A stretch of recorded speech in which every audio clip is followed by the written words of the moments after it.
All land belongs to the government. Yeah. Wow. So whatever it is you buy, remember that there's a term on it. I think it's more of a chicken and egg situation, which should come first. Cash flow is king. Not having that puts one at the risk of just dreaming and speculating. I think that poverty, the statements and the sentiments about we they suffer for Nigeria, I think it's just something that people like to say because everybody's saying it, right? But in truth, we're not that poor. Lagos specifically, we'll always have issues around title or claim of ownership. The bigger questions even around business is that I think it also helps people develop a certain sense of complexity.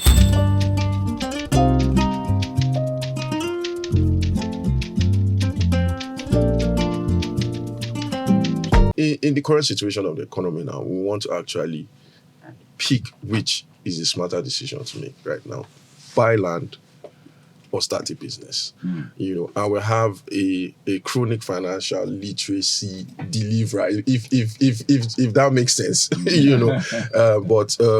he's looking to help us actually decide on what path to take today, and I hope this conversation will be of value to the audience. We have Mr. Dipo Adesida, C.O.O. of Verdant Zeal Group. Mr. Dipo, welcome to Everyday Money Matters. Thank you very much. He's glad to have you here. He's a team land guy. Yeah. In fact, I'm trying to raise 10 million. I'm going to buy all the lands in Oshogbo. With 10 million being enough. You're a very smart guy. Don't worry. I know you win it. Buy Oshogbo. I hope you're not from there. Or else he bought his land. Okay, so welcome again, Mr. Dipo. But before we even start to break it down, right? He's team land, I'm team business, right? Okay. But I want you to give us your view. Answer the question first, land or business, then we'll break it down from there. So in this current situation, where do you feel anyone should actually go to? Which side should the average person go to? Okay, all right. Thanks again. So I don't think it's an either or situation. I think it's more of a chicken and egg situation, which should come first, because they're both interconnected. I mean, to buy land, you need some form of capital. It may not be cash, but you need something that you can purchase the land in exchange for something else. In some people's cases, because they have goodwill, they don't necessarily have to put cash down. It can be their credibility to say, hey, I'm locking X number of plots or acres or hectares, for a future, promise to pay. And for some other people, they have to actually get the cash. But I think that because we're talking about Nigeria as it is today, I think that the chicken or the egg will be to have some form of cash flow. Cash flow will be extremely important. And in my opinion, I think that what cash flow does is that it helps you build some kind of pipeline that almost ensures that you have liquidity, because that liquidity sort of gives you the confidence to broker deals, to have conversations and all whatnot. So I would think that it's more of a chicken and egg situation, and the chicken or the egg, I'm not sure which now. No, go on. should be that you should have some kind of cash flow business that allows you to, maybe on a periodic basis, not necessarily every day, but at least constantly having some kind of inflow. What business also does is that business helps you build a network. Because, and I'll give you a typical example of what happens in the market. If you go to the market day one, you meet many people. Everybody's calling, hey, my customer, come and buy from me. But if you go to that same market 4 or 5 times, you're likely to buy from almost the same set of people. And what will happen is that person who sells jeans to you or sells whatever to you, at some point can trust you enough to give you credit. Yes. So you don't necessarily have to go to that market with cash. You can say, my guy, just give me till next week. I'll pick 5 jeans. Next week, I'll send the money to you.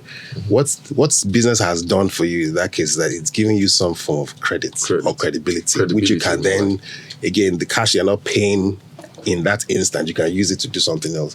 And with business, the more quote unquote credit or credibility that you have, the wider your network, the more you're able to cross-sell opportunities between people, which gives you then that quote unquote quantum of funds that you might need to then, let's say, invest in land. So I would say that the egg in this situation, since we're using chicken and egg, is that perhaps a business, yeah, because that gives you cash flow. All right, but look, I'm Team Land. So Yes. Okay. We're being a bit abstract with our conversation, but now let's make it more. Let's use a case study. Okay. So, knowing that the stock exchange, the NGX, is doing good in the last years, that's an investment, right? If I'm right. Yeah, it's an investment channel. Yeah, it is. So, would you advise I have like 2 million or 3 million? Would you advise I put that in the NGX, or I go to somewhere around Lakwe and get a land, knowing very well that in about a year or so, looking at the state of development there, that land the cost might double. Which one in this very practical case would you advise? Again, chicken and egg. Because I mean, if you look at the Nigeria's exchange, right, that's your investment there is not a single investment. You probably might want to diversify it, meaning that your returns are not going to be fixed. You're probably going to have a range of returns. So some stock might perform very well, some might be, basically marginal, some might be suboptimal. So if you mix all of those returns on investment, you get an average, right? Now, if you put that in land, in Lakwe or wherever it is, yes, there's the potential for a quick turnaround in terms of how that money can double. But my bigger question, I think it's not like I'm saying land is definitely good if you have the capital or the credibility, right? But the question is, once you make that sale and you have that cash with you, what then do you do with it? Do you put it back into another land? And by the time you're doing that, you're doing business, really. So you move from land to business. Yeah. So really, it's for me. I would say that Nigeria as it is today, the money is in the hands of people, and the more people that have your money that you can meet to say, I have this thing that I'm doing. Hey, do you want to invest in it? Do you want to buy it? Do you want to patronize? Gives you more opportunity for cash flow. Land typically most times are single transactions. You buy, you keep, you sell. It's one. You have the money, but once you have the money, your mind starts to go into, okay, what then do I do with it? And if you're not very savvy in terms of investment or knowing how to, I spend everything. Then you get into the CBEXs or things like that where you just want a quick return. And so I feel business helps to train people on how to be, on the process of actually growing wealth. Even land itself, buying land is a kind of business, but because our context today is about business, I think it helps people to understand the different seasons or cycles in business. The importance of knowing how to collect your money, the importance of understanding that some will go bad, the importance of understanding that even in business there's credit. Not everybody will pay you upfront. So how do you get your own working capital to fund maybe a particular project that you want to do? Even run your business. Yeah, all of those things. And then the bigger questions even around business is that I think it also helps people develop a certain sense of complexity, which is that you then start understanding the importance of things like having a registered business, doing your filing for your annual returns, taxes, because those things then prepare you for the bigger conversation, which is when they are now serious grants or single digits loans that are available. You would have built yourself to that point, but when we just say land, it's good, but you have to approach it, I think, from a perspective of doing it as a business, not just as one. I bought for 2 million, I sold for 5 million. Now that you have 5 million, what next? It's that what next question. Dipo has finally wrapped you up into bringing your land into business. Yes. So if you are team land people, right? If you are doing land, no problem. But make sure you do it as a business. So thank you for that. I really appreciate the way you married approaching land as a business as against just buying land and waiting for it to appreciate, right? But,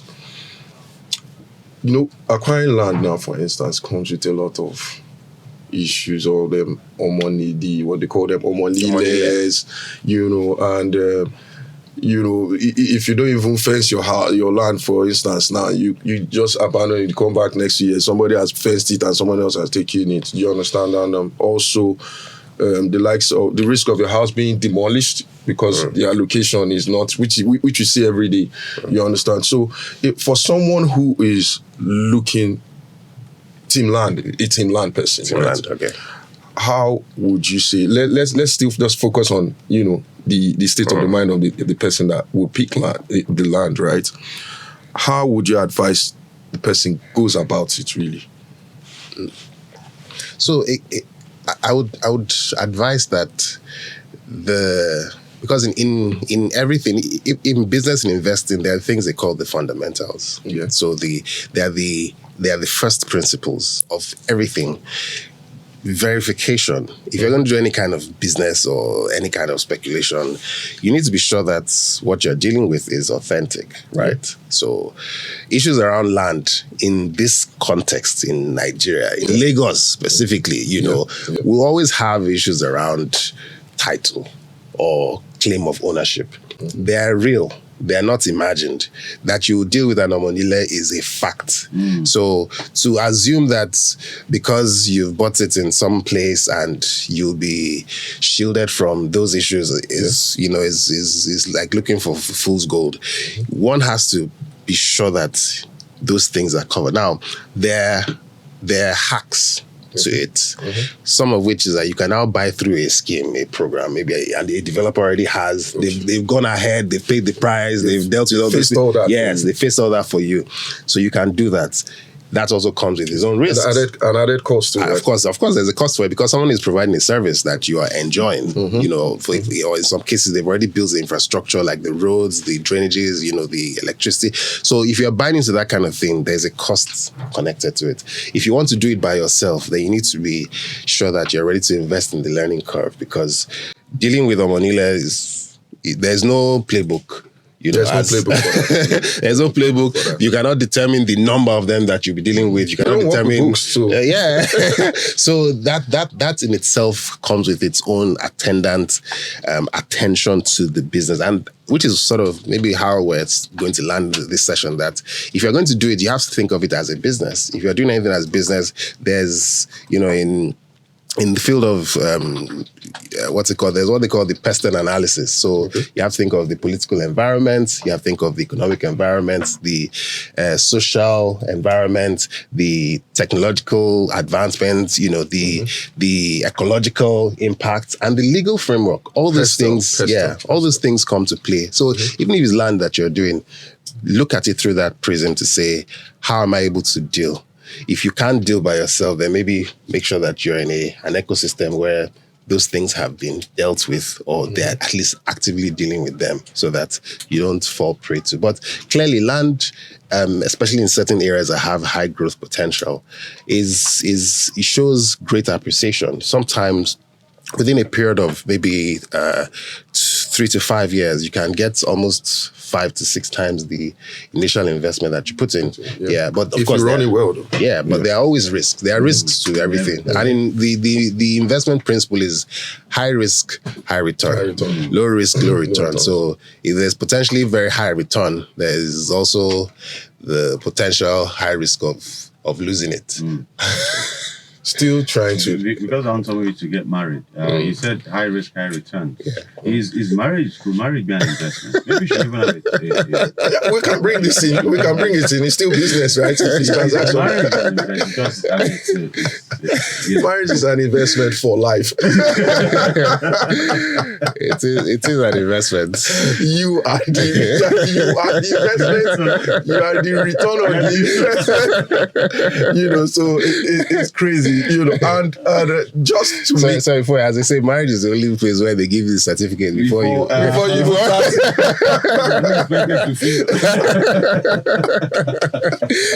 Sorry about my goodness. It was good to chip that in. I mean, we lighten it up a bit. But, okay, so in order to still appeals to Coyote team land, right? We've already established how the average team land person should approach processing land, right? Now let's go to business, right? I think business is pretty straightforward to a certain degree, but we'll trash that out. Well, let's focus on someone that wants to start a real estate business, so someone that wants to that sees it from the business point of view first, towards purchasing of land or developing, or generally buying land and reselling or building or whatever. How should that be approached to? I think it's the business side pre, I guess.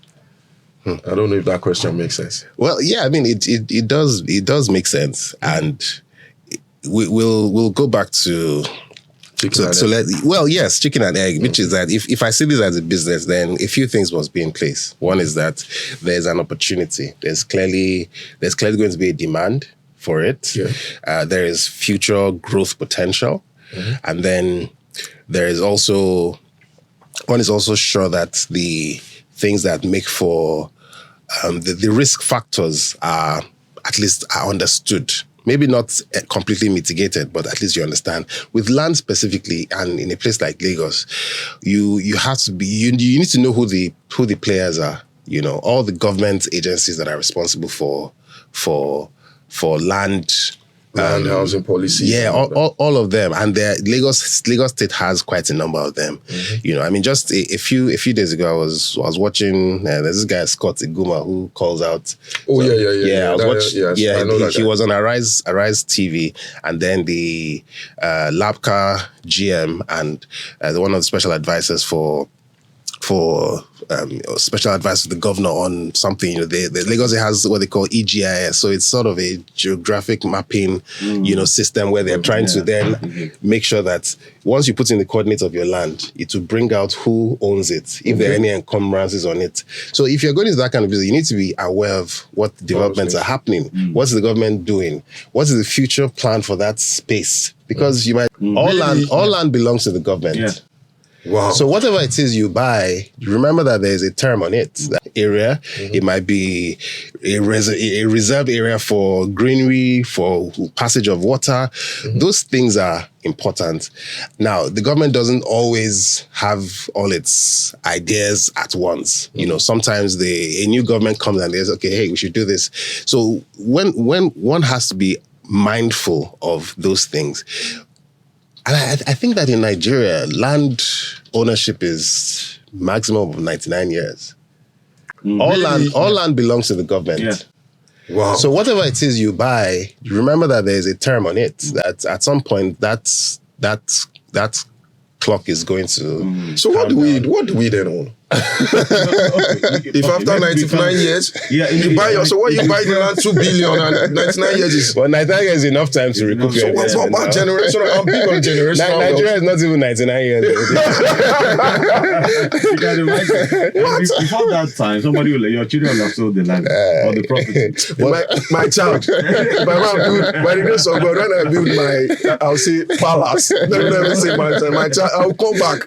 No, but I always talk about that 99-year thing. I think, okay, let me not bring out that country. Let's focus on 99 years. And I always say, okay, in 99 years, what happens? Because I think you have the option of renewing. It's not that it automatically reverts. You might lose the right, but you have like the right of first refusal. So that kind of thing. So if you meet a greedy family, or you bought the land or the property on the 98th year, you're in trouble. And you're not aware of it. And you paid so much amount in the 99th year. But shouldn't it switch, since it's a new person? Shouldn't another 99 years start over once you purchase from them? I don't know. Maybe except you bought it from the people. We need to look for somebody that is at least 100 years old. Any person can confirm for. Yeah. But I think just as we're speaking, the basis is that, and it's a tough. It's a bitter pill to swallow.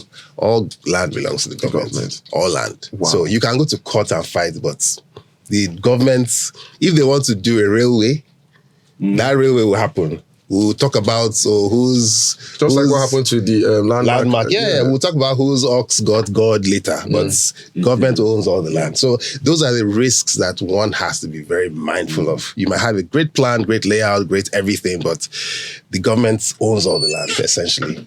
So again, this goes back to the issues around your network. Making sure that you have the right people in your team. Because sometimes those political influences can affect the quality of your. I mean, all what you said, it just shows whichever side of the fence you are, you need to really be knowledgeable about it. You need to do proper research, right? And like you just said in regards to approaching buying land as a business, right? With everything you said, right, a lot of developers actually don't even follow that approach, and they end up building on lands that shouldn't even be, housing properties in the first place. They use substandard goods, some standard equipment, everything to build houses. The houses are getting smaller by the day. I mean, a baby's room now is more a two-bed apartment. Now you see one average room, then the second room is almost a store, right? And yet they're not overpriced at the end of the day, right? So I mean, people, the consumer ends up paying double or even more for less. You understand? Because a lot of policies and standards weren't, adhered to during the process. But all in all, what I see here is business wins. Well, yes. In business. Yes. Business is cash flow. Yes. And cash flow is king. Cash flow is king. Once you have cash, and let me tell you a funny, it's a joke. They say don't be saying it's a funny joke. Hopefully you guys will laugh. So let's laugh just in case.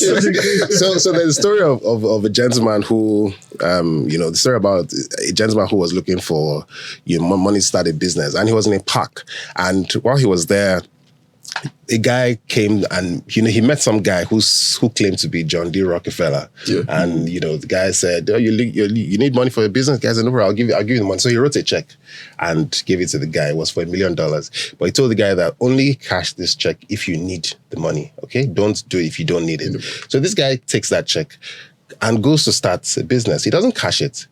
He does the business with the mindset that he has $1 million to cash if he needs it. And so he went 1 year, the business did very well, didn't even need to cash the check. So a year later, he went by the same park and met this, Rockefeller again. I said, well, thank you, sir, for your support. Here's the check. Only to find out that this Johnny Rockefeller and a madman, So the money wasn't even real, but it was the confidence that he had. Yes, that, you have $1 million, don't worry. So that confidence gave him the ability, the full chest to go out there and get stuff done. I think that's what cash sort of does. It gives us the confidence to take risks. It gives us confidence to say, you know what, how much are you selling? Give me five there, because you know that there's something that backs your statement. Not having that puts one at the risk of just dreaming and speculating. So my candid advice would be that in Nigeria as we have it now, with our population, with the very strong consumerist vibe that we have, because we buy. Even with the way everything is, you still see some people spending, and you're wondering how on earth. People spend a lot, and again, I wasn't sure if this was appropriate for this show, but I think that poverty, the statements and the sentiments about we they suffer for Nigeria, I think it's just something that people like to say because everybody's saying it, right? But in truth, we're not that poor, because if we were that poor in the 70s and 80s, while our parents were growing under military rule, we complained. We complained about everything. Complained about price of rice, price of fuel, everything. In the 90s, same thing too. When whoever was president, we've been complaining about, but if you go for parties, the small chops is not diminishing. The range of food we get isn't reducing. People are still... They don't spray money like this anymore. They throw them in big boxes. So it looks like this whole thing of the suffer is just, it's like a badge you want to wear so that people will say, yeah, yes. But in truth, we're a nation and the people who we are resourceful. We know when we need to get things done, we get those things done. But I guess that whole thing of with the suffer is just so that, don't beg me before you ask me for anything. Let me just tell you up front that I don't have. Yeah, but we have a lot that we can do to really strengthen these institutions that we have in terms of providing value, in terms of, being at the forefront of doing things right and doing them well. And this is why I think that, our conversation on business, because as you do a business, there is what then happens that you then have competition. You've been doing it, maybe you do it for a year or two and you've been like raking out cash, but competition comes. And what competition does is that it makes you sit up. It makes you ask, how can I do this better? And if there's competition, then the quality of services generally increases. And then that's where we're then building what is a strong ecosystem of better services. And, competitive prices as well. Yeah. Okay, so we're out of time, Mr. Dipo. Thank you very, very much for shedding light. I really like that madman joke. I'll call it a madman joke. You call it a funny joke. I'll call it a madman joke. So definitely for the audience, like you heard it from, I'll call Mr. Dipo the horse's mouth, right? We heard from the horse's mouth. Definitely purchasing land is good, but cash flow exists, right? You need cash flow to be able to even buy your land in the first place. So invest in yourself, put in the work, put in the sacrifices, start a business or at least a steady source of income that you can raise towards buying land if that's your preference, or build a business that can last you the test of time. So after 99 years, you'll be able to repurchase your land. and we'll call it a day, guys. See you next week. Have a nice day. Bye.